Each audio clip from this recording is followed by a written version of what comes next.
Hello friends. So guys हम लोगों ने वेव ऑप्टिक्स में अब तक देखा कि दो साइंटिस्ट लोगों ने हमें कुछ लाइट के बारे में स्टडी बताई कि लाइट क्या होता है, लाइट किससे बना होता है। तो सबसे पहले हम लोगों ने न्यूटन्स थ्योरी देखी कि न्यूटन साइंटिस्ट के अकॉर्डिंग लाइट ये छोटे छोटे पार्टिकल से बना हुआ है जिसको उन्होंने कॉर्पस्कल बोला। बट गाइज न्यूटन्स की थ्योरी में कुछ ड्रॉबैक्स हम लोगों ने देखे, इसलिए वो न्यूटन की थ्योरी फेल हो गई। तब हम लोग अभी देख रहे हैं हाइजेंस वेव थ्योरी। अब हाइजीन साहब ने बोल दिया कि लाइट जो होता है वो एक वेव से बना होता है, तो according to the Huygens light is a wave. हालांकि हाइजीन के भी थ्योरी में कुछ ड्रॉबैक्स होते हैं गाइस, बट हम लोग फिलहाल लाइट की जो स्टडी है वो हाइजीन साइंटिस्ट को कंसिडर करके आगे बढ़ाते हैं। तो अगर हमको लाइट को पढ़ना है तो हमें हाइजीन ने जो बोला वो मान के चलना है। अब हाइजीन ने लाइट को क्या बोल दिया, वेव। अब बेसिकली वेव क्या होता है ये हमें पता चाहिए। तो सबसे पहले हम लोग क्या करेंगे, वेव रिलेटेड सारी स्टडी हम लोग खत्म कर डालेंगे, तब जाके हमको वेव पूरी तरह से समझेंगी।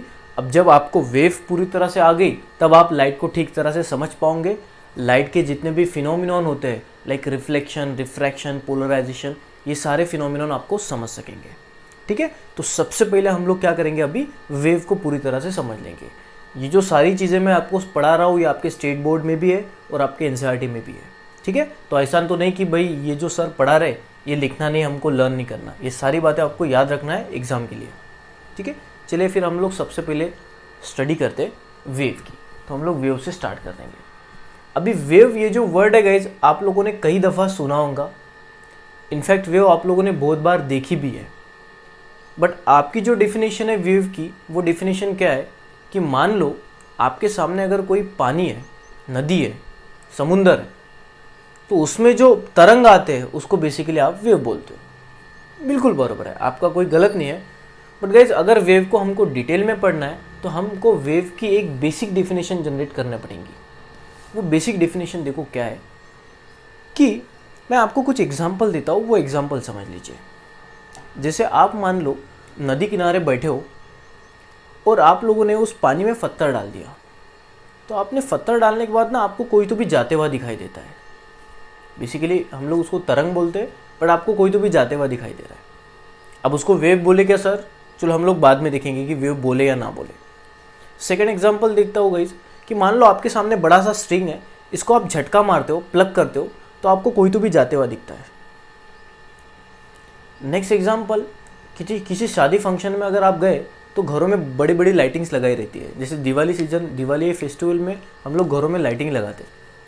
तो जब हम लोग किसी लाइटिंग को देखते हैं तो हम लोग कोई तो भी ना नीचे उतरता हुआ दिखता है, कोई तो भी इधर जाते हुआ दिखता है। बेसिकली कौन जा रहा है हमें तो पता नहीं, अभी तो हमको वो देखना है, बट हमें ऐसा लगता है कि कोई तो भी नीचे आ रहा है, उस लाइटिंग में कोई तो भी नीचे आ रहा है, उस लाइटिंग में कोई तो भी आगे से रख रहा है, तो ये हमको दिखाई देता है। नेक्स्ट एग्जाम्पल अगर देखा जाए, मान लो किसी बैंक की क्यू में हम लोग खड़े, 15-20 लोग खड़े, मुझे पीछे से किसी ने धक्का दिया। धक्का देने के बाद मैं थोड़ा डिस्टर्ब हुआ और मैंने अपने आप को संभाला और मैंने ये जो मेरा डिस्टर्बेंस है किसी आगे के ऊपर भेज धक्का, मेरे को किसी ने धक्का मारा था, अभी मैं थोड़ा डिस्टर्ब हुआ, मैंने आगे वाले को धक्का मारा और मैं अपनी जगह पे आ गया। आगे वाला भी डिस्टर्ब हुआ, आगे वाले ने भी उसके आगे वाले को धक्का मारा और वापस अपनी जगह आ गया। तो अगर आप थोड़ी दूर बैठे होंगे तो आपको कोई तो भी जाते हुआ दिख रहा है। हालांकि मैं तो मेरी जगह हूँ, बट फिर भी आपको कोई तो भी जाते हुआ दिख रहा है। बात समझ में आ रही है? तो ये जो हम लोगों ने 3-4 एग्जाम्पल देखे, इन 3-4 एग्जाम में बेसिकली कोई ना कोई जा रहा है। अब ये कौन जा रहा है इसको हम लोग थोड़ा समझते हैं। हम लोग पानी का एग्जाम्पल ले लेते हैं। मान लो आपके सामने बहुत पानी ऐसा इकट्ठा पानी कहीं तो भी है, उसमें आप लोगों ने पत्थर डाल दिया। मान लो एक बड़ा सा लेक है आपके सामने, आप लोगों ने पत्थर डाल दिया। अभी जब आप पानी में पत्थर डालते हो तो आपको कोई तो भी जाते हुआ दिखाई दे रहा है। अभी वो कौन जा रहा है वो समझते हैं कि जब आप पानी में पत्थर डाल दिया, मान लो ये पानी के छोटे छोटे मॉलिक्यूल आपके सामने मैंने रिप्रेजेंट कर दिए। अभी आपने ऊपर से पत्थर डाल दिया, मान लो ये पत्थर आप लोगों ने ऊपर से डाल दिया। अब ये पत्थर नीचे जाएगा तो नीचे जाते वक्त इस मॉलिक्यूल को भी नीचे लेके जाएगा। तो इस वाले पत्थर ने क्या किया, इस वाले मॉलिक्यूल को डिस्टर्ब कर दिया। अब ये मॉलिक्यूल डिस्टर्ब देखो कैसा हुआ, ये मॉलिक्यूल नीचे, ये वाला मॉलिक्यूल नीचे गया, ऊपर आया, फिर से अपनी जगह आ गया। तो देखो ये मॉलिक्यूल किस तरह से डिस्टर्ब हुआ, ये नीचे गया, अपनी ओरिजिनल जगह पे वापस आ गया। अब ये उसकी ओरिजिनल जगह, जिसे हम लोग बोल देंगे मीन पोजीशन। अब आपको वेव पढ़ते टाइम कुछ कुछ ऑसुलेशन जैसा फीलिंग आएगा, तो थोड़ा बहुत ऑसुलेशन का नॉलेज आपको होना चाहिए, तब जाके वेव आपको बहुत अच्छी तरह से समझ जाएंगी, ठीक है। नहीं तो फिर आप लोगों के लिए ये जो वर्ड होंगे वो नए होंगे। अभी आप लोगों का ऑसुलेशन लेक्चर पूरी तरह से हो चुका है, ठीक है। तो अगर आपको याद होता है तो अच्छी बात है। एनीवे, अभी हुआ क्या गाइस, ये जो पानी का मॉलिक्यूल था ये नीचे गया, ऊपर आया, फिर से अपनी जगह आ गया, तो ये पानी का मॉलिक्यूल डिस्टर्ब हो गया। अभी हम लोग क्या बोलते हैं कि हमारे बेसिकली नेचर में जो एनर्जी होता है वो हमेशा कॉन्जर्व होता है। एनर्जी आप क्रिएट भी नहीं कर सकते और डिस्टर्ब भी नहीं कर सकते हो। तो मान लो आपने जो ऊपर से पत्थर फेंका था, वो पत्थर में कुछ ना कुछ एनर्जी होंगी, उसमें से कुछ एनर्जी इस मॉलिक्यूल को मिल गई, तभी तो ये नीचे गया, ऊपर आया। तो देखो, अगर मॉलिक्यूल पहले रेस्ट में था, अभी मोशन में आ रहा है, तो मॉलिक्यूल को कुछ ना कुछ तो एनर्जी मिली होंगी।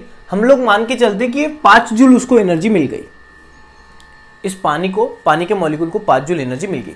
अभी इस 5 जूल एनर्जी को लेके वो नीचे गया, बाद में फिर से ऊपर आया, बाद में वापस अपनी जगह आ गया। अभी वापस अपनी जगह तो वो रुक गया। तो गाइस, अगर ये रुक गया तो ये 5 जूल एनर्जी गई का, तो ये मॉलिक्यूल क्या करता है, ये 5 जूल एनर्जी आगे वाले मॉलिक्यूल को दे देता है। तो इसने ये 5 जूल एनर्जी आगे वाले मॉलिक्यूल को दे दी, तो ये भी मॉलिक्यूल क्या हो गया, डिस्टर्ब हो गया। ये भी मॉलिक्यूल ऊपर नीचे गया और वापस अपनी जगह आ गया। तो ये 5 जूल इधर चली गई, यहां से यहां चली गई, वापस ये मॉलिक्यूल डिस्टर्ब हो गया, वापस अपनी मीन पोजीशन पे आ गया। तो फिर सर 5 जूल एनर्जी इसकी कहाँ गई, तो इसने इस वाले मॉलिक्यूल को दे दी, तो ये भी वाइब्रेट हो गया, ऊपर गया, नीचे गया, वापस अपनी मीन पोजीशन पे आ गया। तो इसने भी वापस आगे 5 जूल एनर्जी ट्रांसफर कर दी। तो ऐसा करते करते गाइस हो क्या रहा है कि ये जो पहला मॉलिक्यूल था वो सबसे पहले डिस्टर्ब हुआ, बाद में उसने दूसरे मॉलिक्यूल को डिस्टर्ब किया, उसके बाद में दूसरे वाले ने तीसरे को डिस्टर्ब किया, तीसरे वाले ने चौथे को डिस्टर्ब किया। ऐसा डिस्टर्बेंस आपका आगे आगे आगे जा रहा है। तो ये जो जाता हुआ डिस्टर्बेंस है गाइस, इस डिस्टर्बेंस को ही हम लोग बोलते हैं वेव। तो ये जो आपके सामने डिस्टर्बेंस जा रहा है ना, इसी को गाइस हम लोग बोलते हैं वेव। बात समझ में आ रही है। अब इस वेव में एक बात आपने जानी कि एक मॉलिक्यूल डिस्टर्ब हो गया, उसके बाद में उसने डिस्टर्बेंस आगे वाले को दे दिया, तो गाइस डिस्टर्बेंस जा रहा है, बट अगर आप ध्यान दोगे तो ये मॉलिक्यूल अपने जगह पे ही है। ये मॉलिक्यूल एक जगह से दूसरी जगह बिल्कुल नहीं गया, आप समझ लो। तो जा कौन रहा है, डिस्टर्बेंस, बट एक्चुअली जो मैटर है, मैटर मतलब जो पार्टिकल है आपके मीडियम के, वो अपने जगह पे ही है। तो जब भी किसी मीडियम में से, बात सुन लो, जब भी किसी मीडियम में से डिस्टर्बेंस ट्रैवल करता है, बट मीडियम के पार्टिकल अपने जगह पे ही रहते हैं, ये जो जाने वाला डिस्टर्बेंस है, उसी डिस्टर्बेंस को हम लोग आसान भाषा में वेव बोलते हैं। So what is wave? It is a transfer of disturbance but without transfer of matter.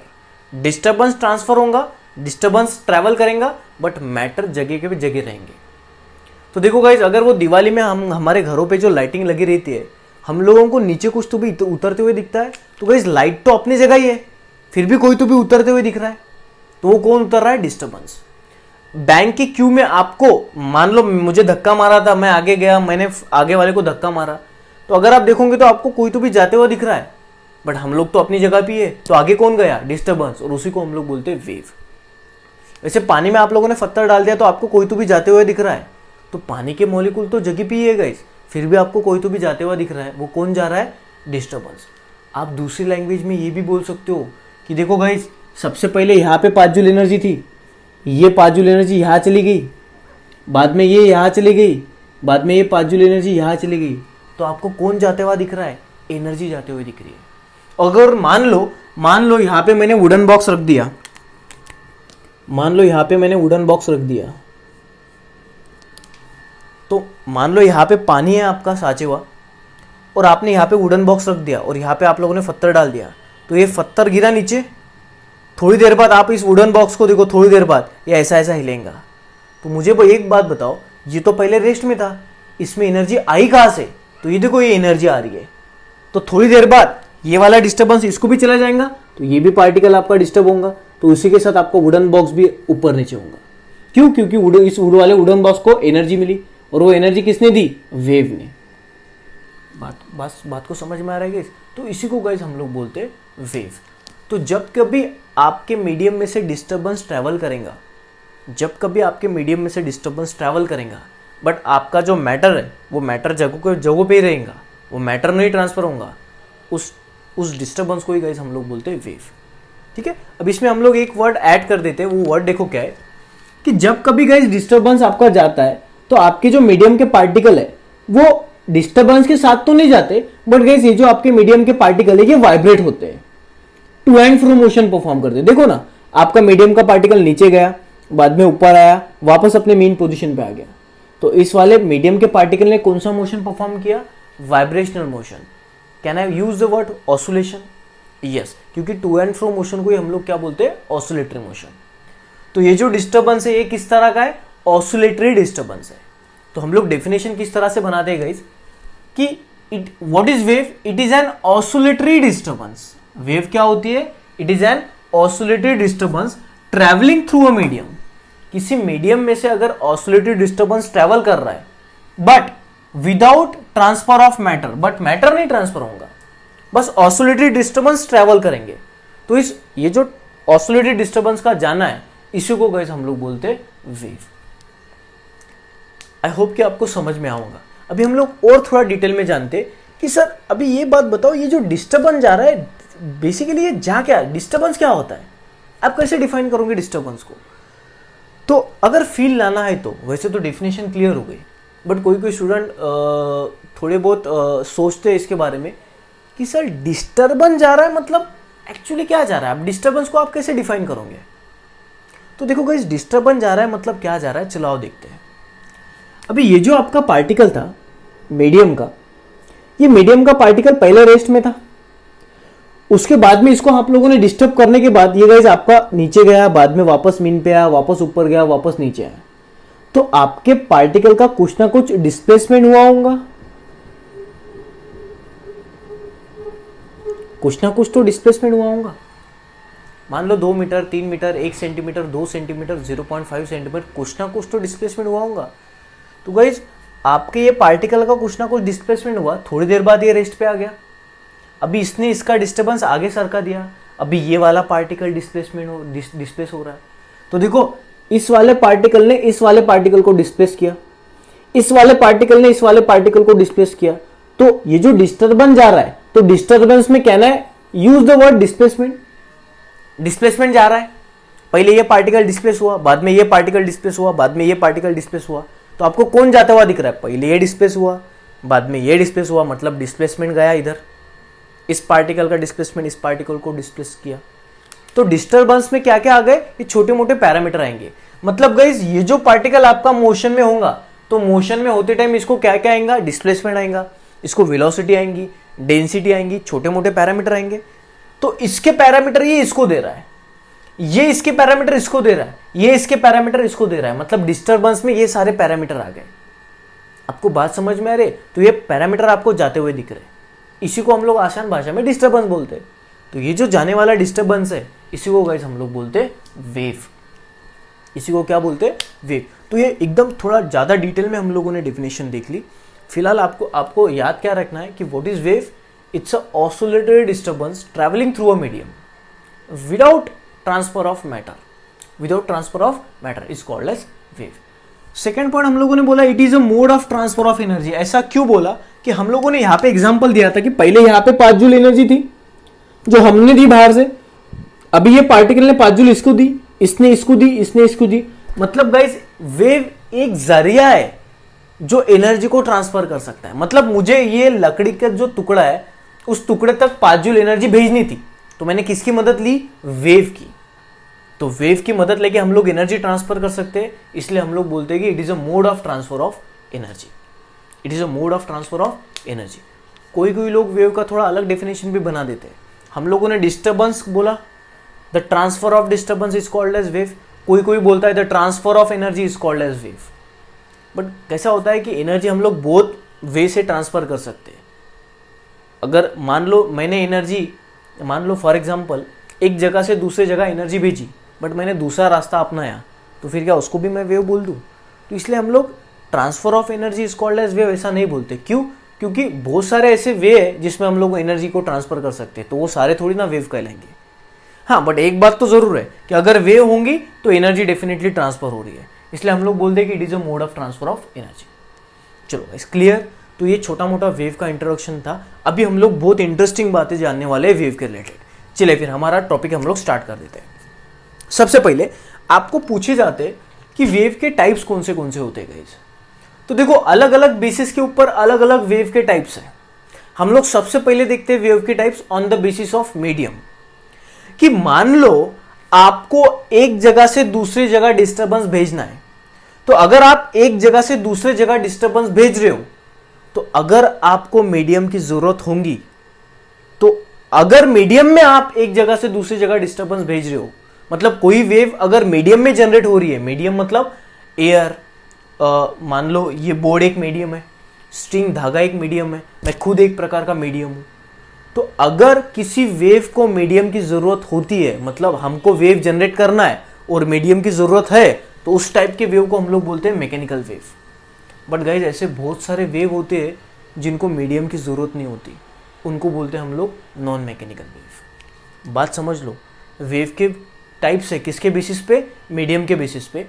कि मैकेनिकल वेव ये वो वेव होती है जिसको मीडियम की जरूरत होती है, मीडियम रिक्वायर्ड, और नॉन मैकेनिकल वेव इस तरह के वेव होते हैं जिनको मीडियम की जरूरत नहीं होती।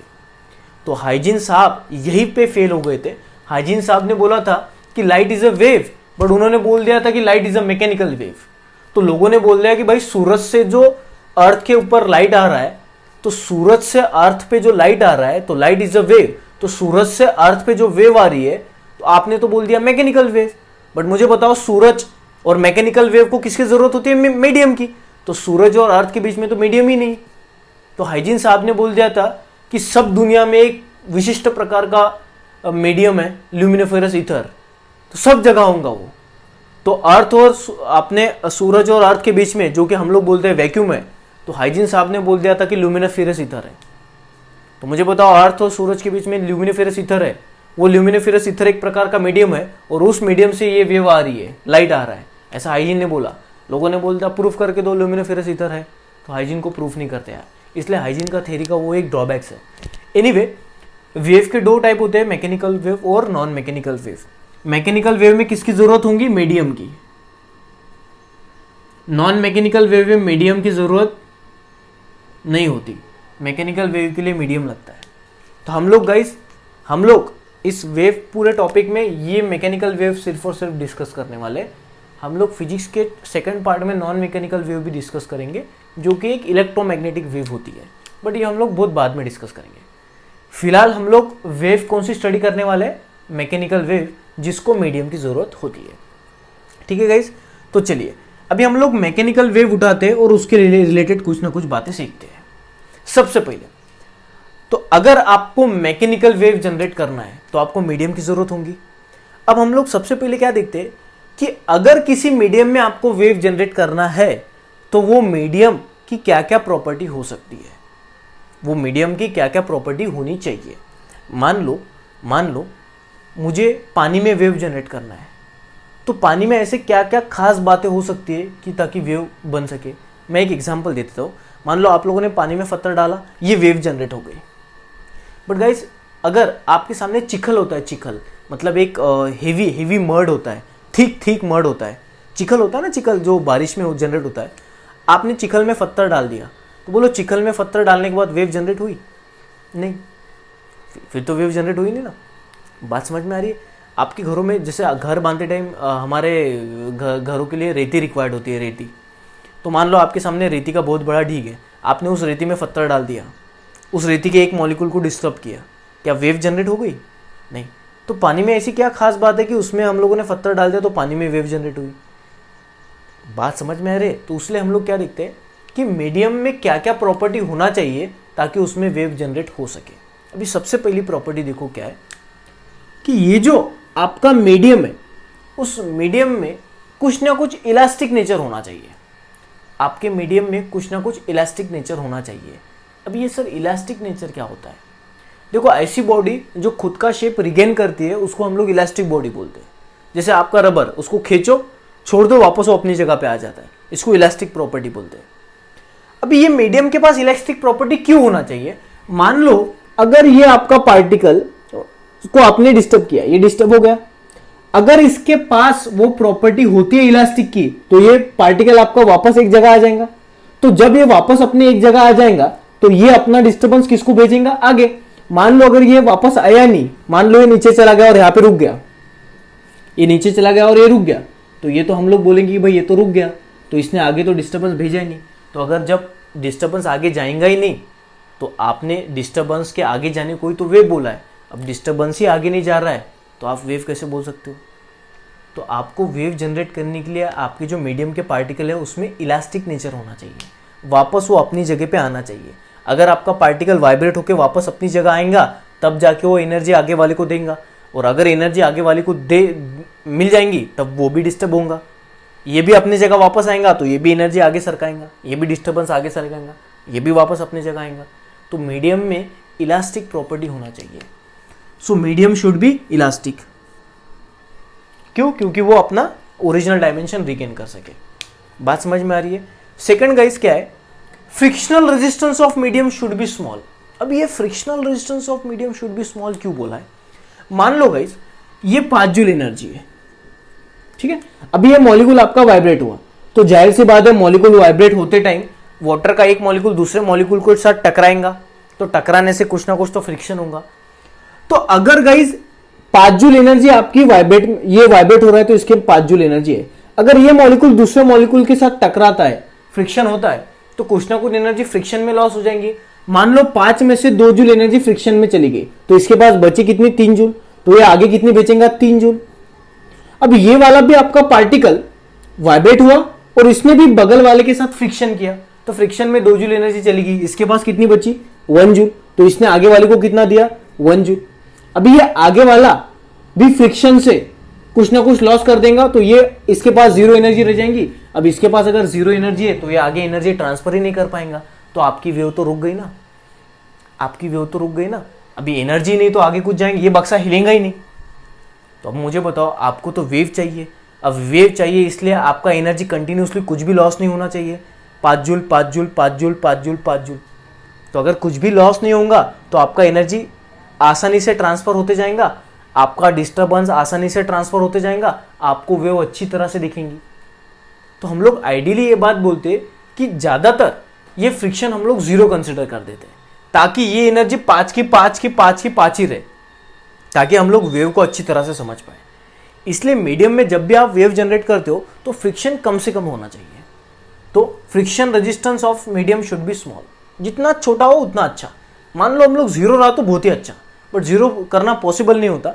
आप लोगों ने अगर पानी में पत्थर डाल दिया तो देखो पहले वेव ऐसी जनरेट होती है, बाद में धीरे धीरे होकर वो रुक जाती है थोड़ी देर बाद। ऐसा तो नहीं ना कि इंडिया मुंबई में आप लोगों ने पत्थर डाल दिया, मुंबई में वेव जनरेट हो गई और वो वेव जाते जाते जाते जाते अमेरिका चली गई, ऐसा तो होगा नहीं। तो वेव थोड़ी देर बाद रुक जाती है, क्यों? क्योंकि कुछ ना कुछ फ्रिक्शंस होता है। एनीवे, बट वो जितना छोटा रहे उतना अच्छा। और तीसरी प्रॉपर्टी गाइस, मीडियम में इनर्शिया होना चाहिए। Medium should possess some inertia. अभी इनर्शिया क्या होता है गाइस, आप लोगों को पता है, आप लोग ऑसिलेशन पढ़ते टाइम भी इनर्शिया वर्ड दिखा है। तो एनीवे, ये सारी बातें आपको पता चाहिए। तो गाइस ये 3 चीज़ें होनी चाहिए, कम से कम ये 3 चीज़ें तो भी होनी चाहिए मीडियम में, ताकि आप अच्छे से अच्छी वेव जनरेट कर पाए। क्लियर? ये एक नोट का पॉइंट मैंने लिख दिया कि when wave travel through medium, जब भी किसी मीडियम से वेव ट्रैवल करती है तो particle of medium does not move along with the wave. तो मीडियम के पार्टिकल वेव के साथ नहीं चले जाते, वो जगह पे ही रुकते हैं।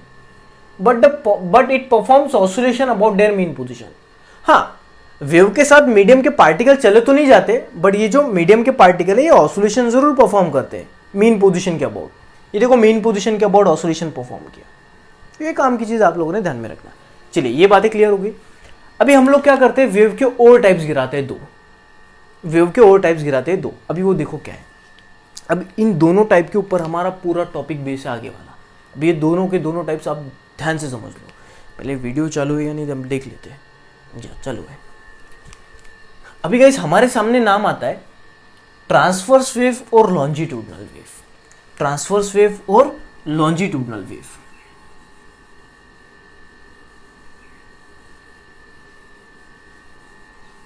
चलिए अभी हम समझते हैं कि ट्रांसवर्स वेव और लॉन्जिट्यूडनल वेव क्या होता है।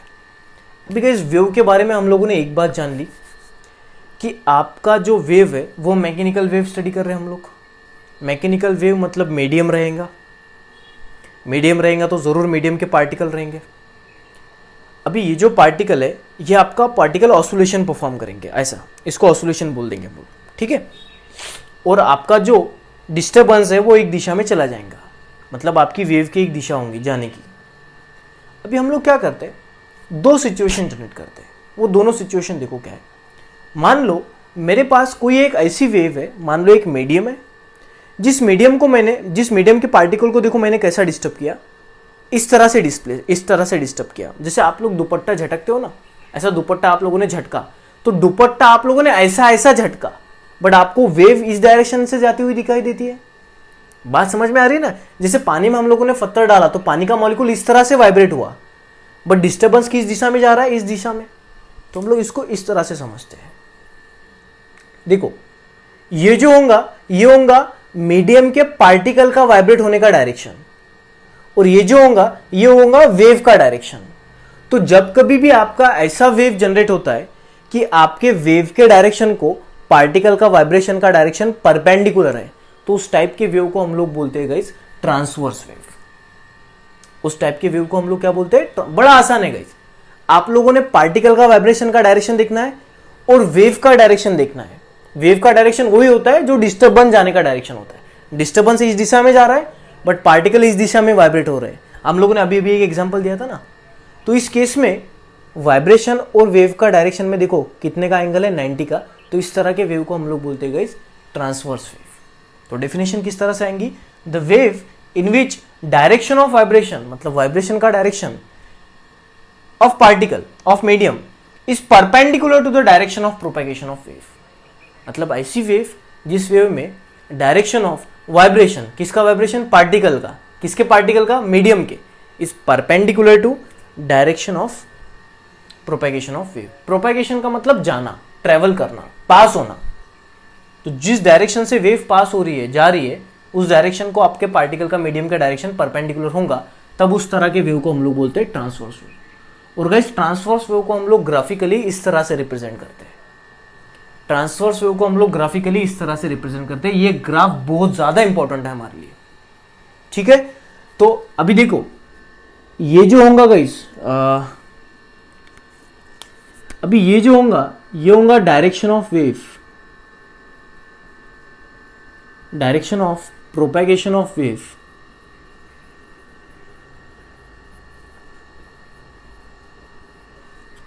ये देखो वेव की जाने की दिशा होंगी, और ये जो होगा गाइस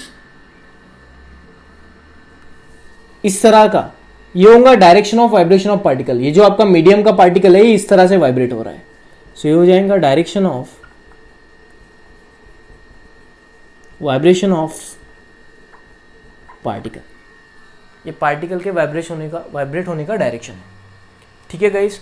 तो ट्रांसवर्स वेव को हम लोग ग्राफिकली इस तरह से रिप्रेजेंट करते हैं। तो जब भी हमें ट्रांसवर्स वेव समझना है, हम लोग एक ग्राफ निकाल के समझेंगे इस वेव को।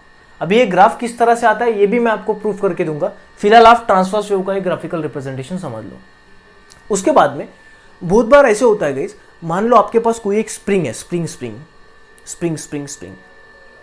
अभी स्प्रिंग को अगर आप दबाते हो, अभी ये बेसिकली आपको मैं एनिमेशन भी आप लोगों को मैंने दिखाया रहता, बट आप लोग बस समझ लो, मैं आने वाले लेक्चर में आपको उसका एनिमेशन दिखा दूंगा।